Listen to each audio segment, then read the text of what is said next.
మరి వారేమంటారో నాకు అర్థం కాదు. మీరు గరికపాటేని గడ్డిని అంత తేలిక చేయవలసిన అవసరం లేదండి. అదేమండి ఎంత మాట, ఆ గడ్డితో కొన్ని 100 కోట్లు సంపాదించిన వాళ్ళు ఉన్నారు.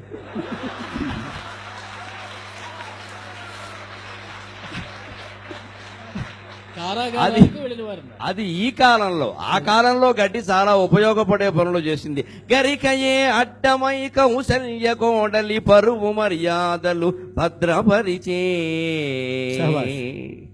రావణాసురుడితో మాట్లాడటం ఇష్టం లేక సీతమ్మ వారు గడ్డి పరకని అడ్డం పెట్టుకుని మాట్లాడింది. ఆ వేళ గరికపాటి లేకపోతే ఆవిడ పరిస్థితి ఏమిటి? గరికయే అడ్డమై కౌశల్య కోడలి పరువు మర్యాదలు భద్రపరిచే. గరికయే మంత్రమై కమలాక్షుతంత్రమై దుష్ట జరాసంధు దునిమివైచే. గరికయే మంత్రమై కమలాక్షుతంత్రమై దుష్ట జరాసంధు దునిమివైచే. గరికయే పూజ్యమై గణచతుర్థుల నాడు గణపతి పాద నిక్వాణమయ్యే. గరికయే పూజ్యమై గణచతుర్థుల నాడు గణపతి పాద నిక్వాణమయ్య. గరికయే మెరికయై ఘన కుశగ్రమ్మునై అవధాన ప్రతిభకు అద్దమయ్యే.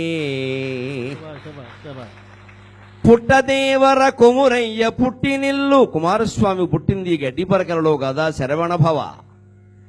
పుట్టదేవర కొమురయ్య పుట్టినిల్లు తాపసుల చేతి బ్రహ్మాస్త్రధారణము. తాపసుల చేతి బ్రహ్మాస్త్రధారణము. బ్రహ్మాస్త్రం అంటే గాయత్రి మంత్రం గడ్డి పరక. పుట్టదేవర కొమురయ్య పుట్టినిల్లు తాపసుల చేతి బ్రహ్మాస్త్రధారణము. అట్టి శతమూల నట్టింట పుట్టియుంట. అట్టి శతమూల నట్టింట పుట్టియుంట నేనిట సహస్ర పరమావధానినైతి. సహస్ర పరమాదేవి శతమూల శతాంకుర.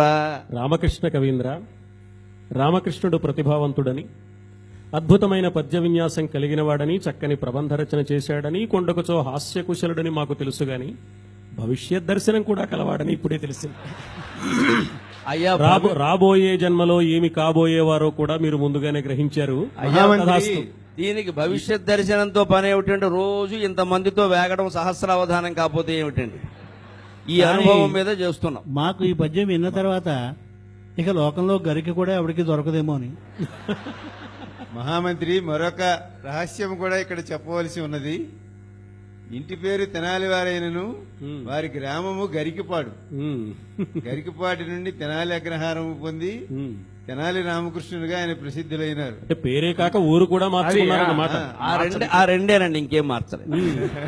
ఏమో మహామంత్రి, ఏమైనా తెనాలి రామకృష్ణుడి పద్యం చూస్తే వారిని ఈ విధంగా సంభావించమని అనిపిస్తూ ఉన్నది. వికట కవీశ్వరుడంచు పేరది వచ్చనుగాని. వికట కవీశ్వరుడంచు పేరది వచ్చనుగాని. కావ్యముల్ ప్రకట గభీర భావ పరిభాషిత గంగ తరంగ రింగణ ప్రకృతి వెలుంగు చిత్రమగు వైష్ణవమూర్తి తెనాలి రామకృష్ణ కవివరుండు. తెలుగు కవి నాయకులందు వినాయకుండహో.